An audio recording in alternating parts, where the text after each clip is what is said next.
हाँ जी, चलो अज का अपना टॉपिक बच्चे हैगा आ,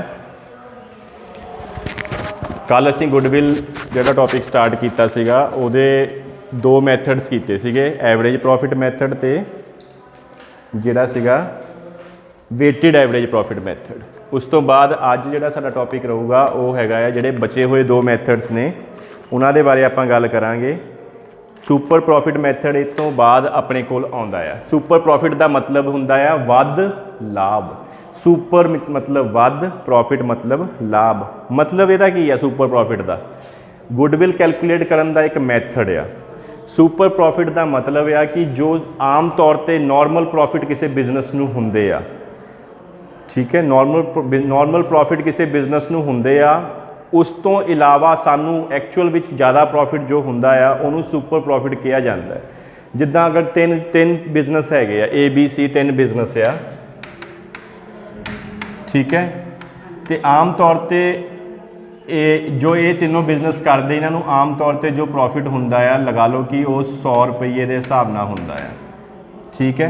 ए नूं भी 100 रुपये हो रहा, बी नूं भी 100 रुपये हो रहा, लेकिन जिहड़ा सी आ या असी सानू 150 रुपये प्रॉफिट हो रहा, ठीक है। आम तौर पर इस बिजनेस का प्रॉफिट कितना है? 100 रुपये, जिहड़ा भी कोई बिजनेस आ, लेकिन सानू 150 रुपये हो रहा, मतलब वध हो रहा, उन्हां तो वध हो रहा, सधारण या आम प्रॉफिट तो ज़्यादा हो रहा, उन्होंने आपां सुपर प्रॉफिट कहांगे। तो उहदे पिछे फिर कारण की होगा, सानू क्यों वध हो रहा होगा? उन्होंने उन्ना ही उस तरह के बिजनेस में आम तौर पर उन्ना ही प्रॉफिट हो रहा, लेकिन असी भी वही काम कर रहे हैं, लेकिन असी उन्होंने तो वध कमा रहे हैं। वो पिछे कि फोर्स काम कर रही होगी?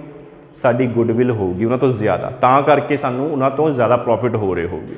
तो गुडविल कढ़न वास्ते असीं किहड़े मैथड की हेल्प लैंदे आ? सुपर प्रॉफिट की। सुपर प्रॉफिट का मतलब की आ? जो सानू नॉर्मल प्रॉफिट तो ज़्यादा असल विच, एक्चुअल मतलब असल विच जो सानू प्रॉफिट होए ने वो साडे नॉर्मल प्रॉफिट्स तो ज़्यादा, जिन्ने ज़्यादा होगे उन्ना ही साडा सुपर प्रॉफिट होगा। तो जब सानू सुपर प्रॉफिट पता लग जाऊगा तो उहदे आधार पर फिर असीं गुडविल कैलकुलेट कर सकते हैं। ਇਹਦੇ ਵਿੱਚ ਸਾਨੂੰ कुछ स्टैप चुकने पैंदे आ। पहला स्टैप हैगा आ एक्चुअल एवरेज प्रॉफिट पता करो। एक्चुअल एवरेज प्रॉफिट मतलब असली लाभ किन्ने होए आ। असली लाभ किन्ने होए आ या तो तुहानूं क्वेश्चन च दिता होगा ये कि तुहानूं किन्ने लाभ होए आ असल दे विच, जिद्दां तुहानूं क्वेश्चन च कढ के दिता होया है कि तुहानूं इन्ना प्रॉफिट होया हैगा, तो वो तो तुसीं उहनूं भी यूज़ कर सकते हो। अगर नहीं दिता होया फिर की करांगे? फिर की करांगे, तुहानूं पिछले कुछ सालों के लाभ दिते होगे जिद्दां तुसीं एवरेज प्रॉफिट दे विच करदे हो, उन्हां दा टोटल करूँगे, उन्होंने divide by number of years करके वो कढ लूँगा। मतलब पहला स्टैप तुसीं ये करना है कि जो तुहानूं एक्चुअल प्रॉफिट या तो क्वेश्चन च दिते आ तां भी ठीक है, नहीं दिते तो तुसीं कढण दा तरीका तुहानूं एवरेज प्रॉफिट वाला ही लगाना हैगा। सानू सुपर प्रॉफिट के फॉर्मूले च एक तो यही चाहिए एक्चुअल एवरेज प्रॉफिट, दूसरी चीज़ की चाहिए है हुण नॉर्मल प्रॉफिट क्वेश्चन च नहीं दिते होंदे, कढ़ने पैंदे आ। नॉर्मल प्रॉफिट किहड़े प्रॉफिट ने? जो आम तौर पर उस तरह के बिजनेस नूं हुंदे आ। नॉर्मल प्रॉफिट कढ़ण का एक अपना सूत्र आ, किन्नी कैपिटल तुसीं लगाई आ, जिन्नी कैपिटल लगाई आ उहदे उत्ते किन्ना रिटर्न मिल रहा, वापस किन्ना पैसा मिल रहा है, वो तुहाडे नॉर्मल प्रॉफिट। जिद्दां तुसीं लाख रुपया लगाया है तो उत्ते 10% मिल रहा है। लाख रुपया तुसीं कैपिटल लगाई आ, उहदे उत्ते रिटर्न किन्ना रिटर्न हुंदा, वापस किन्ना आ रहा। लाख रुपये लगा के तुहानूं 10% का प्रॉफिट हो रहा, तो वो तुहाडा 10,000 रुपया की हो जाऊगा? Normal profit. मतलब कोई भी बिजनेस जिहड़ा 1 लाख रुपया लगा रहा उन्होंने 10% के प्रॉफिट के हिसाब नाल 10,000 रुपये का नॉर्मली प्रॉफिट हो जाता है, ये नॉर्मल प्रॉफिट हो गया। लेकिन एक्चुअल प्रॉफिट असल विच कितना होया तुहानूं प्रॉफिट? सपोज तुहानूं असल दे विच होया हैगा 20,000 का प्रॉफिट, मतलब तुसीं लगाया तुसीं भी 1 लाख ही सीगा, लेकिन 1 लाख ते आम लोगों को तो 10% प्रॉफिट हुंदा आ, तुहानूं 20% प्रॉफिट होने दे नाले 20,000 रुपये का प्रॉफिट होया। नॉर्मल प्रॉफिट तो 10 आ, लेकिन तुहानूं कितना होया? 20, तो तुहाडा सुपर प्रॉफिट कितना बन गया? 20,000 माइनस 10,000, तुहानूं फालतू कितना प्रॉफिट होया बाकियां तो? 10,000। ये 10,000 प्रॉफिट फालतू होया, तो ये हिसाब नाल तुहाडी गुडविल कुछ ना कुछ ज़्यादा होगी उन्हां तो। वो कितनी ज़्यादा होगी? 10,000 इंटू जो भी नंबर ऑफ ईयर परचेज है 2, 3, 4 वो गुणा कर दूंगा। सपोज 2 आ तो तुहाडी गुडविल कितनी है? 20,000। तो यह मतलब जोड़ा ये 20,000 प्रॉफिट ਹੋਇਆ ਹੈ ਤੁਹਾਨੂੰ, ਇਹ ਤੁਹਾਡੀ ਗੁੱਡਵਿਲ ਕਰਕੇ ਹੋਇਆ। ਇਹ ਹੈਗਾ ਸੁਪਰ ਪ੍ਰੋਫਿਟ ਮੈਥਡ। ਠੀਕ ਹੈ, ਇਹਦੇ ਵਿੱਚ ਜੋ ਦੋ ਚੀਜ਼ਾਂ ਜਿਹੜੀਆਂ ਨਵੀਆਂ ਤੁਹਾਨੂੰ ਸਮਝਣ ਦੇ ਵਾਸਤੇ ਆਈਆਂ, ਇੱਕ ਤਾਂ ਕੈਪੀਟਲ ਇੰਪਲੋਇਡ, ਇਹਦਾ ਮਤਲਬ ਹੁੰਦਾ ਵਿਨਿਯੋਜਿਤ ਪੂੰਜੀ। ਇਹ ਤੁਹਾਨੂੰ ਪਤਾ ਕਰਨੀ ਪੈਂਦੀ ਕਿ ਬਿਜ਼ਨਸ 'ਚ ਕਿੰਨੀ ਪੂੰਜੀ ਲੱਗੀ ਹੋਈ ਹੈ। ਵਿਨਿਯੋਜਿਤ ਪੂੰਜੀ ਮਤਲਬ ਬਿਜ਼ਨਸ 'ਚ ਤੁਸੀਂ ਕਿੰਨੀ ਪੂੰਜੀ ਲਗਾਈ ਹੈ, ਬਿਜ਼ਨਸ ਦੇ ਵਿੱਚ ਕਿੰਨੀ ਪੂੰਜੀ ਤੁਸੀਂ ਲਗਾਈ ਹੈ। ਇਹਨੂੰ ਕੈਲਕੂਲੇਟ ਕਰਨ ਦੇ ਲਈ ਸਾਡੇ ਕੋਲ ਮੈਥਡਸ ਫਾਰਮੂਲੇਜ਼ ਨੇ 3। ਅਗਰ ਤੁਸੀਂ ਔਸਤ ਪੂੰਜੀ ਕੱਢਣੀ ਹੈ ਕਿ ਤੁਸੀਂ ਔਸਤ ਕਿੰਨੀ ਪੂੰਜੀ ਲਗਾਈ ਆ, ਤੇ ਸ਼ੁਰੂ ਵਾਲੀ ਪੂੰਜੀ ਤੇ ਆਖਿਰ ਵਾਲੀ ਪੂੰਜੀ ਨੂੰ ਜੋੜ ਕੇ ਡਿਵਾਈਡ ਬਾਈ 2 ਕਰ ਲਓ। ਲੇਕਿਨ ਇਹ ਸੂਤਰ ਤੁਸੀਂ ਕਦੋਂ ਲਗਾਓਗੇ? ਜਦੋਂ ਤੁਹਾਡੇ ਕੋਲ ਓਪਨਿੰਗ ਪੂੰਜੀ ਤੇ ਕਲੋਜ਼ਿੰਗ ਪੂੰਜੀ ਦੋਨੋਂ ਦਿੱਤੀਆਂ ਹੋਣ। ਅਗਰ ਨਹੀਂ ਦਿੱਤੀਆਂ ਹੋਈਆਂ ਫਿਰ ਤੁਸੀਂ ਇਹ ਸੂਤਰ ਨੂੰ ਨਹੀਂ ਯੂਜ਼ ਕਰ ਸਕਦੇ। ਤੇ ਐਵਰੇਜ ਕੈਪੀਟਲ ਇੰਪਲੋਇਡ ਦਾ ਮਤਲਬ ਔਸਤ ਜਦ ਵੀ ਕੱਢਣੀ ਹੁੰਦੀ ਆ। ਹੋ ਗਿਆ ਸੀਗਾ ਆਪਣਾ? ਹਾਂਜੀ ਹੋ ਗਿਆ ਜੀ। ਤੇ ਹੁਣ ਤੁਸੀਂ ਮੇਰੇ 2 ਬੱਚਿਆਂ ਦੀ ਫੀਸ ਦੇਣੀ ਹੈ? ਮੈਂ ਦੇ ਦਿੰਦਾ ਤੁਹਾਨੂੰ। ਉਹ ਤਾਂ ਕੋਈ ਗੱਲ ਨਹੀਂ। ਹਾਂਜੀ ਹਾਂਜੀ, ਮਤਲਬ ਦੋ entry ਵਗੈਰਾ ਸਾਰੀ ਦੋ ਦੀ 3 ਦੀ ਹੋਣੀ ਹੈ। ਤੁਸੀਂ ਕੱਲ੍ਹ ਅੱਛਾ, ਇੱਕ ਮੈਂ ਤੁਹਾਡੀ ਰਿਵਰਸ ਵੀ ਕਰਾਤੀ ਹੈ। ਠੀਕ ਹੈ ਨਾ? ਪੌਜ਼ ਕਰ ਦਿਓ ਇਹਨੂੰ। ਤੇ ਬੱਚੇ ਮੈਂ ਤੁਹਾਨੂੰ ਕੀ ਦੱਸ ਰਿਹਾ ਸੀਗਾ ਕਿ ਜਿਹੜਾ ਇਹ ਕੈਪੀਟਲ ਇੰਪਲੋਇਡ ਦਾ ਕੱਢਣ ਦਾ ਤਰੀਕਾ ਹੈ, 3 ਤਰੀਕੇ ਆ ਸਾਡੇ ਕੋਲ। ਜਾਂ ਤਾਂ ਅਸੀਂ ਐਵਰੇਜ ਕੈਪੀਟਲ ਇੰਪਲੋਇਡ ਕੱਢ ਲਈਏ, ਉਹਦੇ ਲਈ ਸਾਨੂੰ 2 ਕੈਪੀਟਲ ਚਾਹੀਦੀਆਂ, ਸ਼ੁਰੂ ਵਾਲੀ ਐਂਡ ਵਾਲੀ, ਤੇ ਜੋੜ ਕੇ ਡਿਵਾਈਡ ਬਾਈ 2 ਕਰ ਦਾਂਗੇ। ਨਹੀਂ ਤਾਂ ਅਗਰ ਇਹ ਚੀਜ਼ ਨਹੀਂ ਅਵੇਲੇਬਲ ਆ, ਫਿਰ ਸਾਨੂੰ ਦੇਖਣਾ ਪੈਣਾ ਹੈ ਕਿ ਸਾਨੂੰ ਕੁਐਸਚਨ ਦੇ ਵਿੱਚ ਕਿਹੜੀ ਜਾਣਕਾਰੀ ਦਿੱਤੀ ਹੋਈ ਹੈ। ਅਗਰ ਸਾਨੂੰ ਐਸੈਟ ਸਾਈਡ ਦੀ ਜਾਣਕਾਰੀ ਦਿੱਤੀ ਹੈ, ਸੰਪਤੀਆਂ ਵਾਲੀ ਸਾਈਡ ਦੀ, ਦੇਖੋ ਅਗਰ ਤੁਸੀਂ ਧਿਆਨ ਦਿਓਗੇ ਸਾਡੀ ਬੈਲੈਂਸ ਸ਼ੀਟ ਜਿਹੜੀ ਹੁੰਦੀ ਆ, ਬੈਲੈਂਸ ਸ਼ੀਟ ਦੀਆਂ 2 ਸਾਈਡਾਂ ਹੁੰਦੀਆਂ ਨੇ, ਆ ਐਸੈਟ ਸਾਈਡ ਤੇ ਆ ਲਾਇਬਿਲਿਟੀ ਸਾਈਡ।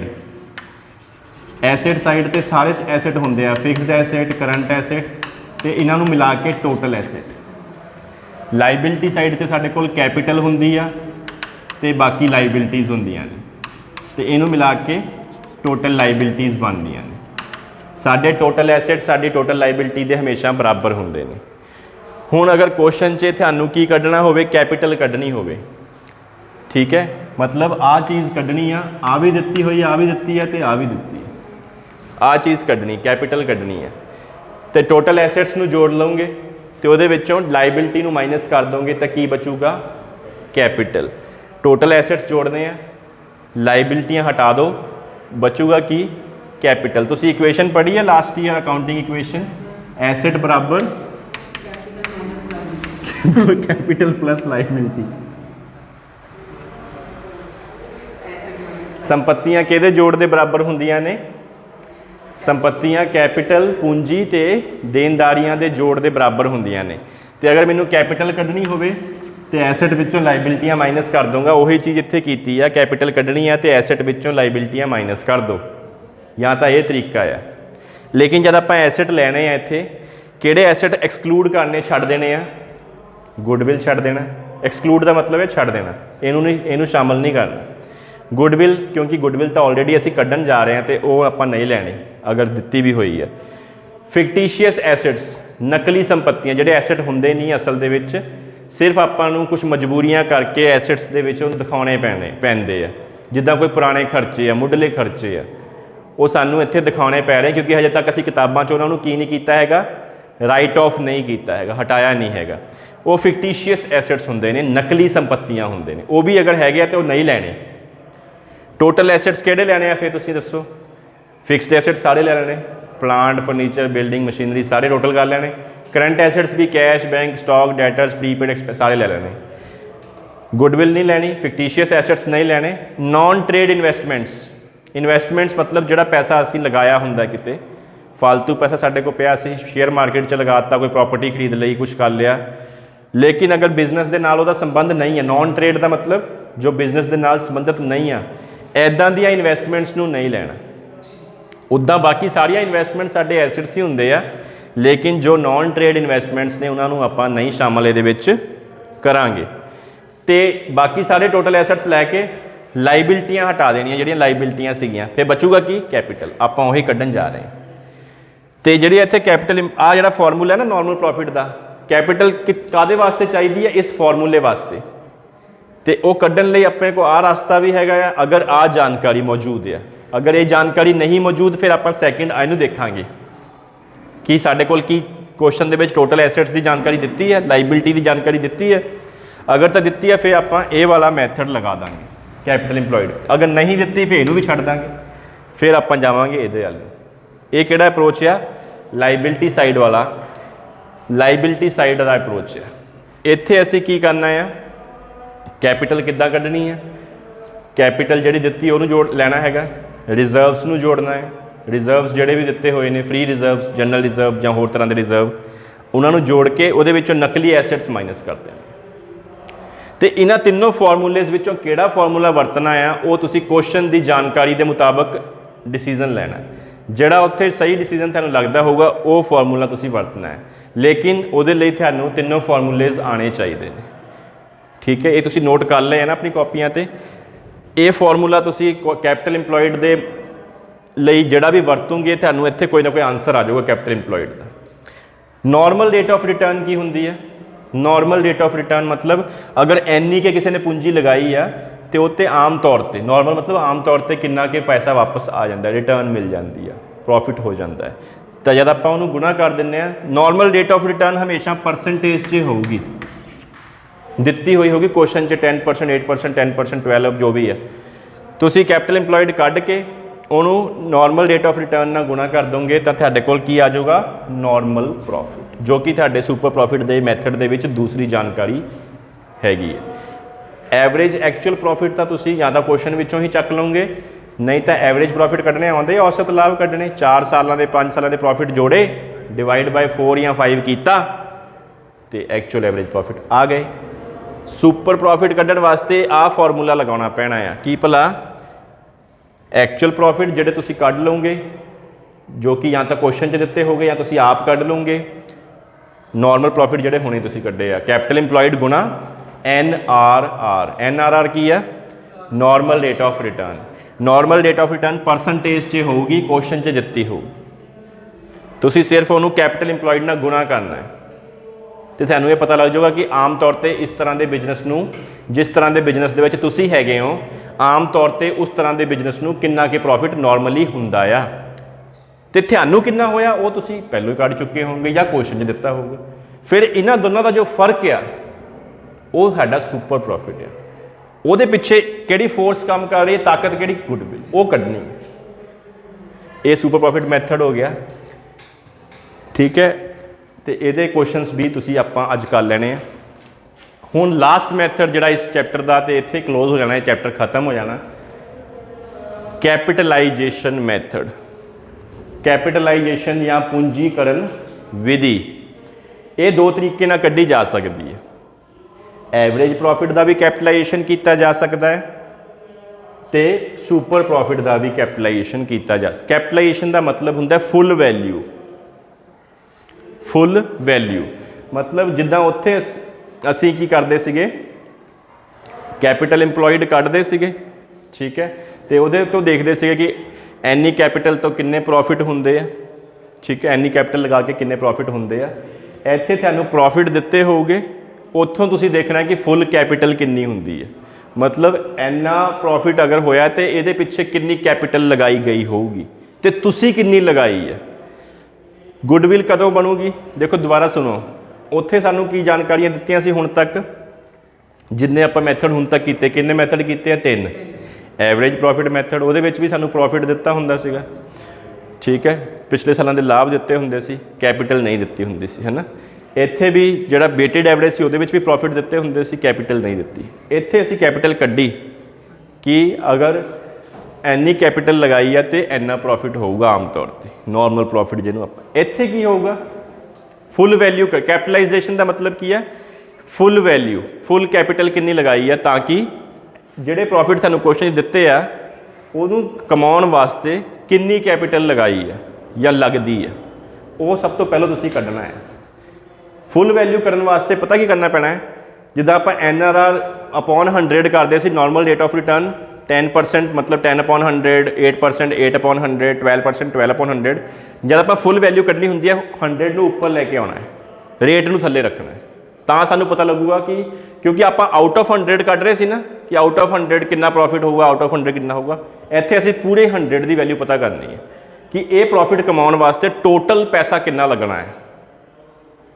ਤੇ ਜਦ ਅਸੀਂ ਪਹਿਲੇ ਸਟੈਪ 'ਚ ਇਹ ਪਤਾ ਕਰਨਾ ਹੈ ਕਿ ਫਰਮ ਨੂੰ ਕਿੰਨੇ ਪ੍ਰੋਫਿਟ ਹੋਏ ਤੁਹਾਨੂੰ ਦਿੱਤੇ ਹੋਗੇ, ਇਹਨੂੰ ਕਮਾਉਣ ਵਾਸਤੇ ਟੋਟਲ ਕੈਪੀਟਲ ਕਿੰਨੀ ਚਾਹੀਦੀ ਆ ਉਹ ਪਤਾ ਕਰਨ ਵਾਸਤੇ NRR ਦਾ ਫਾਰਮੂਲਾ ਪਲਟ ਦੋਗੇ, ਉਲਟਾ ਕਰ ਦੋਗੇ, 100 ਅਪੋਨ ਰੇਟ ਆ ਜਾਊਗਾ।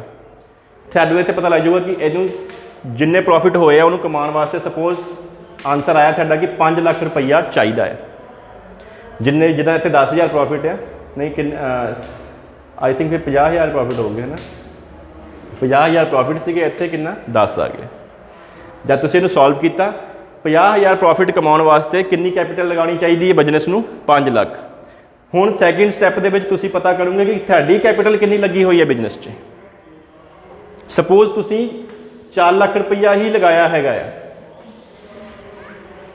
ਆਮ ਤੌਰ ਤੇ 5 ਲੱਖ ਰੁਪਈਆ ਲਗਾ ਕੇ ਬੰਦੇ 50,000 ਰੁਪਈਆ ਕਮਾਉਂਦੇ ਆ, ਤੁਸੀਂ 4 ਲੱਖ ਰੁਪਈਆ ਲਗਾ ਕੇ ਹੀ 50,000 ਕਮਾ ਰਹੇ ਹੋ। ਤੇ ਉਹਦੇ ਪਿੱਛੇ ਫਿਰ ਕੀ ਕਾਹਦੇ ਕਰਕੇ ਤੁਹਾਨੂੰ ਵੱਧ ਪ੍ਰੋਫਿਟ ਹੋ ਰਿਹਾ? ਗੁੱਡਵਿਲ ਹੀ ਹੋਊਗੀ ਕਿ ਲੋਕੀ ਤਾਂ 50,000 ਕਮਾਉਣ ਵਾਸਤੇ 5 ਲੱਖ ਰੁਪਈਆ ਲਗਾ ਰਹੇ ਆ, ਤੁਸੀਂ ਕਿੰਨੇ ਲਗਾਏ? 4 ਲੱਖ ਲਗਾ ਕੇ ਹੀ 50,000 ਕਮਾ ਲਿਆ। ਇਹਦਾ ਮਤਲਬ ਤੁਸੀਂ ਲੱਖ ਰੁਪਈਆ ਘੱਟ ਲਗਾਇਆ ਤੇ ਤੁਹਾਨੂੰ ਉਨਾ ਹੀ ਪ੍ਰੋਫਿਟ ਹੋਇਆ ਜਿਨ੍ਹਾਂ ਨੇ ਲੱਖ ਰੁਪਈਆ ਵੱਧ ਵੀ ਲਗਾਇਆ ਸੀਗਾ। ਤੇ ਇਹਦਾ ਮਤਲਬ ਤੁਹਾਡੀ ਗੁੱਡਵਿਲ ਕਿੰਨੀ ਹੋਈ? ਫਿਰ ਇਹਨਾਂ ਦੋਨਾਂ ਦਾ ਫਰਕ 5 ਲੱਖ ਤੇ 4 ਲੱਖ ਦਾ, 1 ਲੱਖ ਰੁਪਈਏ ਦੀ ਗੁੱਡਵਿਲ ਹੈ ਤੁਹਾਡੀ। 1 ਲੱਖ ਰੁਪਈਆ ਤੁਹਾਨੂੰ ਸਿਰਫ ਤੁਹਾਡੇ ਨਾਮ ਦਾ ਆ ਰਿਹਾ ਹੈਗਾ। ਤੁਹਾਡਾ ਨਾਮ ਜੋ ਤੁਹਾਡਾ ਬਿਜ਼ਨਸ ਦੀ ਪ੍ਰਸਿੱਧੀ ਆ, ਇੰਨੇ ਟਾਈਮ ਤੁਸੀਂ ਮਿਹਨਤ ਨਾਲ ਇਮਾਨਦਾਰੀ ਨਾਲ ਕੰਮ ਕੀਤਾ, ਸਿਰਫ 1 ਲੱਖ ਰੁਪਈਆ ਤੁਸੀਂ ਉਹਦਾ ਹੀ ਲੈਣੇ ਪਏ ਆ। ਬਾਕੀ ਲੋਕੀ ਜਿਹੜੇ ਆ ਉਹਨਾਂ ਦਾ ਗੁੱਡਵਿਲ ਨਹੀਂ ਹੈ, ਇਸ ਕਰਕੇ ਉਹਨਾਂ ਨੂੰ ਉਨਾ ਹੀ ਪ੍ਰੋਫਿਟ ਹੋ ਰਿਹਾ ਜਿੰਨਾ ਕਿ ਕੈਪੀਟਲ ਲਗਾ ਰਹੇ ਆ। ਸਾਨੂੰ ਘੱਟ ਕੈਪੀਟਲ ਲਗਾ ਕੇ ਵੀ ਉਹਨਾਂ ਦੇ ਬਰਾਬਰ ਪ੍ਰੋਫਿਟ ਹੋ ਰਿਹਾ। ਇਹਦਾ ਮਤਲਬ ਸਾਡਾ ਨਾਮ ਉਹਨਾਂ ਤੋਂ ਜ਼ਿਆਦਾ ਮਸ਼ਹੂਰ ਹੈ, ਸਾਡੀ ਮਸ਼ਹੂਰੀ ਜ਼ਿਆਦਾ ਆ, ਤੇ ਉਹ ਇੱਥੋਂ ਪਤਾ ਲੱਗਦਾ ਆ। ਕੈਪੀਟਲਾਈਜੇਸ਼ਨ ਜਦ ਆਪਾਂ ਪੂਰੀ ਦੀ ਪੂਰੀ ਫੁੱਲ ਵੈਲਿਊ ਕੱਢ ਕੇ ਆਪਣੀ ਦੇਖੀ ਆ, ਇਹ ਐਵਰੇਜ ਪ੍ਰੋਫਿਟ ਦੀ ਕੈਪੀਟਲਾਈਜੇਸ਼ਨ ਆ। ਇੱਦਾਂ ਹੀ ਸੁਪਰ ਪ੍ਰੋਫਿਟ ਦੀ ਕੈਪੀਟਲਾਈਜੇਸ਼ਨ। ਲੇਕਿਨ ਸੁਪਰ ਪ੍ਰੋਫਿਟ ਦੀ ਕੈਪੀਟਲਾਈਜੇਸ਼ਨ 'ਤੇ ਜਿੱਦਾਂ ਇੱਥੇ 3 ਸਟੈਪ ਸੀਗੇ, ਇੱਥੇ ਇੱਕੋ ਹੀ ਸਟੈਪ ਆ। ਇੱਥੇ ਸਿੱਧਾ ਹੀ ਸਟੈਪ ਤੇ ਗੁੱਡਵਿਲ ਹੀ ਨਿਕਲਣੀ ਆ, ਕਿਉਂਕਿ ਸੁਪਰ ਪ੍ਰੋਫਿਟ ਨੂੰ ਆਪੇ ਆਪ ਕੱਢਣ ਵਿੱਚ ਵੀ ਕਾਫੀ ਸਟੈਪਸ ਨੇ। ਅਗਰ ਸੁਪਰ ਪ੍ਰੋਫਿਟ ਨਹੀਂ ਦਿੱਤਾ ਹੋਇਆ, ਜਿੱਦਾਂ ਇਸ ਮੈਥਡ ਦੇ ਵਿੱਚ ਅਗਰ ਤੁਸੀਂ ਸੁਪਰ ਪ੍ਰੋਫਿਟ ਦੀ ਕੈਪੀਟਲਾਈਜੇਸ਼ਨ ਕਰਨੀ ਹੈ, ਤੁਹਾਨੂੰ ਸੁਪਰ ਪ੍ਰੋਫਿਟ ਚਾਹੀਦਾ ਹੈ। ਅਗਰ ਤਾਂ ਕੁਐਸਚਨ 'ਚ ਸੁਪਰ ਪ੍ਰੋਫਿਟ ਦਿੱਤਾ ਹੋਇਆ ਹੈ ਤਾਂ ਵੀ ਠੀਕ ਹੈ, ਨਹੀਂ ਤਾਂ ਤੁਹਾਨੂੰ ਉਹ 3 ਸਟੈਪ ਲਾਉਣੇ ਪੈਣੇ ਪਹਿਲੇ ਵਾਲੇ ਸੁਪਰ ਪ੍ਰੋਫਿਟ ਦੇ 1 2 3। ਉਹ ਲਗਾ ਕੇ ਸੁਪਰ ਪ੍ਰੋਫਿਟ ਦੀ ਵੈਲਿਊ ਰੱਖਣੀ ਹੈ, ਉਸ ਤੋਂ ਬਾਅਦ 100 ਅਪੋਨ NRR ਕਰਨਾ ਹੈ ਤੇ ਤੁਹਾਡੀ ਗੁੱਡਵਿਲ ਆ ਜਾਣੀ। ਮਤਲਬ ਜੋ ਇਹ ਸੁਪਰ ਪ੍ਰੋਫਿਟ ਤੁਹਾਨੂੰ ਹੋ ਰਹੇ ਆ, ਇਹਦੇ ਪਿੱਛੇ ਜੋ ਗੁੱਡਵਿਲ ਕੰਮ ਕਰ ਰਹੀ ਹੈ ਉਹ ਕਿੰਨੀ ਹੈ, ਉਹ ਤੁਹਾਨੂੰ ਇੱਥੋਂ ਪਤਾ ਲੱਗ ਜਾਊਗਾ। ਇੱਥੇ ਹੋਰ ਸਟੈਪ ਕੋਈ ਵੀ ਨਹੀਂ, ਇੱਕੋ ਹੀ ਸਟੈਪ ਆ। ਉਹ ਤਦ ਆ ਅਗਰ ਸੁਪਰ ਪ੍ਰੋਫਿਟ ਕੁਐਸਚਨ 'ਚ ਨਹੀਂ ਦਿੱਤੇ ਹੋਏ। ਅਗਰ ਕੁਐਸਚਨ 'ਚ ਸੁਪਰ ਪ੍ਰੋਫਿਟ ਦਿੱਤੇ ਹੋਏ ਨੇ ਤੇ ਫਿਰ ਤੁਹਾਨੂੰ ਫਿਰ ਇਹੀ ਸਟੈਪ ਲਗਾਉਣਾ ਹੈ। ਅਗਰ ਨਹੀਂ ਦਿੱਤੇ ਹੋਏ ਤਾਂ ਪਹਿਲਾਂ ਉਹ 3 ਲਗਾ ਕੇ ਫਿਰ ਚੌਥੇ ਨੰਬਰ ਤੇ ਗੁੱਡਵਿਲ ਕੈਪੀਟਲਾਈਜੇਸ਼ਨ ਮੈਥਡ 'ਚ ਤੁਹਾਨੂੰ ਕੱਢਣੀ ਪੈ ਸਕਦੀ। ਠੀਕ ਹੈ, ਇਹ ਹੈਗੇ ਆਪਣੇ ਕੋਲ 2 ਮੈਥਡ। ਇਹਨੂੰ ਬੰਦ ਕਰਿਓ ਵੀਡੀਓ ਨੂੰ 1 minute. Stop number 5th practical problems.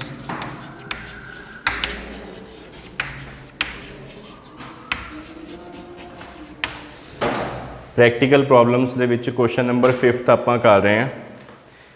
ਇਹਦੇ ਵਿੱਚ ਅਗਰ ਤੁਸੀਂ ਦੇਖੋ ਇਹ ਮੈਥਡ ਕਿਹੜੇ ਦਾ ਮੈਥਡ ਦਾ ਕੁਐਸਚਨ ਹੈ, ਐਵਰੇਜ ਪ੍ਰੋਫਿਟ ਮੈਥਡ ਦਾ। ਠੀਕ ਹੈ ਜੀ, ਐਵਰੇਜ ਪ੍ਰੋਫਿਟ ਮੈਥਡ ਦਾ ਇਹ ਕੁਐਸਚਨ ਹੈ। ਇਹ ਕੱਲ੍ਹ ਆਪਾਂ ਛੁਡਵਾ ਦਿੱਤਾ ਸੀਗਾ ਕਿ ਮੈਂ ਕਿਹਾ ਤੁਸੀਂ ਇਹ ਡਿਫਿਕਲਟ ਹੈ ਥੋੜ੍ਹਾ ਜਿਹਾ, ਅਤੇ ਆਪਾਂ ਅੱਜ ਕਰਾਂਗੇ।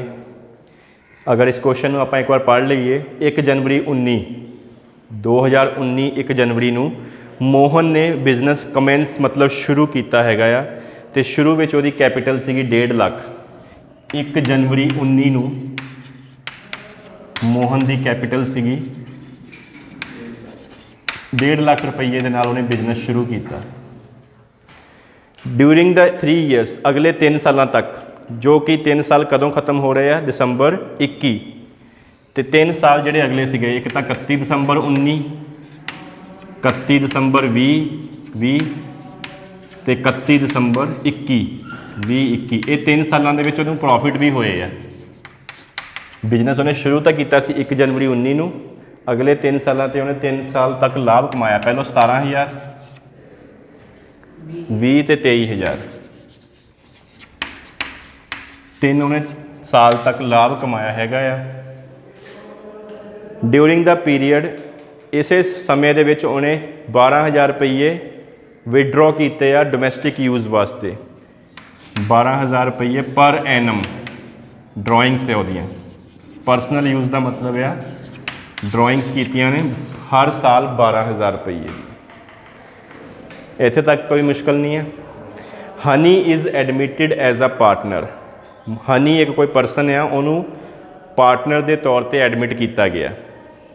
ਹੀ is to bring capital for his half share. ਅੱਧੇ ਹਿੱਸੇ ਦਾ ਮਾਲਕ ਬਣਾਇਆ ਗਿਆ, ਉਹਨੂੰ ਹਾਫ ਸ਼ੇਅਰ ਦਿੱਤਾ ਗਿਆ ਤੇ ਉਹਨੂੰ ਨਾਲ ਹੀ ਕਹਿ ਦਿੱਤਾ ਗਿਆ ਕਿ ਤੂੰ ਕੈਪੀਟਲ ਵੀ ਲੈ ਕੇ ਆਉਣੀ ਆ।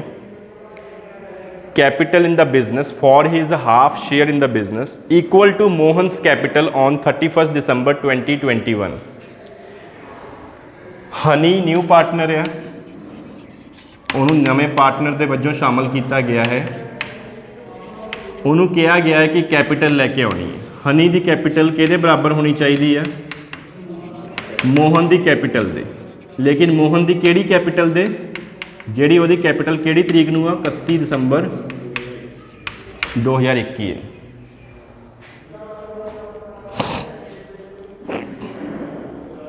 ਇੱਥੇ ਤੱਕ ਕੋਈ ਦਿੱਕਤ ਨਹੀਂ ਹੈ। ਐਂਡ ਅੱਗੇ ਕੀ ਕਹਿੰਦੇ ਆ? ਐਂਡ ਹੋਰ ਉਹਨੇ ਕੀ ਕਰਨਾ ਹੈ? And to pay for 1/2 share of goodwill of the business on the basis of 2 times of average profit of last 3 years। and to pay for 1/2 of the share of goodwill of the business on the basis of 2 times of the average profit of the last 3 years। ਨਾਲ ਦੀ ਨਾਲ capital ਤਾਂ ਉਹਨੇ ਲੈ ਕੇ ਆਉਣੀ ਹੈ, ਹੋਰ ਉਹਨੇ ਕੀ ਕਰਨਾ ਹੈਗਾ ਆ? ਗੁੱਡਵਿਲ ਵਾਸਤੇ ਵੀ ਅੱਧਾ ਪੈਸਾ ਦੇਣਾ ਹੈਗਾ ਆ। ਜੋ ਫਰਮ ਦੀ ਗੁੱਡਵਿਲ ਹੋਊਗੀ, ਇਹਦਾ ਮਤਲਬ ਕੀ ਹੈ? ਤੁਹਾਨੂੰ ਫਰਮ ਦੀ ਗੁੱਡਵਿਲ ਕੈਲਕੂਲੇਟ ਕਰਨੀ ਪੈਣੀ ਹੈ। ਕਿੱਦਾਂ ਕੈਲਕੂਲੇਟ ਕਰਨੀ ਪੈਣੀ ਹੈ? 3 ਸਾਲਾਂ ਦੇ ਪ੍ਰੋਫਿਟ ਦਾ ਐਵਰੇਜ ਕੱਢਣਾ ਆ ਤੇ ਉਹਨੂੰ 2 times ਮਤਲਬ 2 number of years purchase 2 times ਦਾ ਮਤਲਬ ਆ ਕਿ 2 ਨਾਲ ਗੁਣਾ ਕਰਨਾ ਹੈ। Number of year purchase 2। Average profit ਤਾਂ ਤੁਹਾਡੇ ਸਾਹਮਣੇ ਆ ਜਾਊਗੇ। ਇਹਨਾਂ 3 ਸਾਲਾਂ ਨੂੰ ਜੋੜ ਕੇ ਐਵਰੇਜ ਕੱਢ ਕੇ ਉਹਦੀ 2 ਦੇ ਨਾਲ ਗੁਣਾ ਕਰਕੇ ਫਰਮ ਦੀ ਗੁੱਡਵਿਲ ਆ ਜਾਊਗੀ। ਫਰਮ ਦੀ ਗੁੱਡਵਿਲ ਵਿੱਚ ਅੱਧਾ ਹਿੱਸਾ ਇਹਦਾ ਆ, ਅੱਧਾ ਦੂਜੇ ਬੰਦੇ ਦਾ, ਜਿਹੜਾ ਕਿ ਮੋਹਨ ਆ। ਹੁਣ ਤੁਹਾਨੂੰ ਕੁਐਸਚਨ 'ਚ ਕੀ ਕਿਹਾ ਗਿਆ ਹੈ? Calculate the amount to be invested by Honey to become a partner. ਤੁਸੀਂ ਕੈਲਕੂਲੇਟ ਕਰੋ ਉਹ ਅਮਾਊਂਟ ਜੋ ਹਨੀ ਨੂੰ ਪਾਰਟਨਰ ਬਣਨ ਲਈ ਚਾਹੀਦਾ ਹੈਗਾ। ਠੀਕ ਹੈ।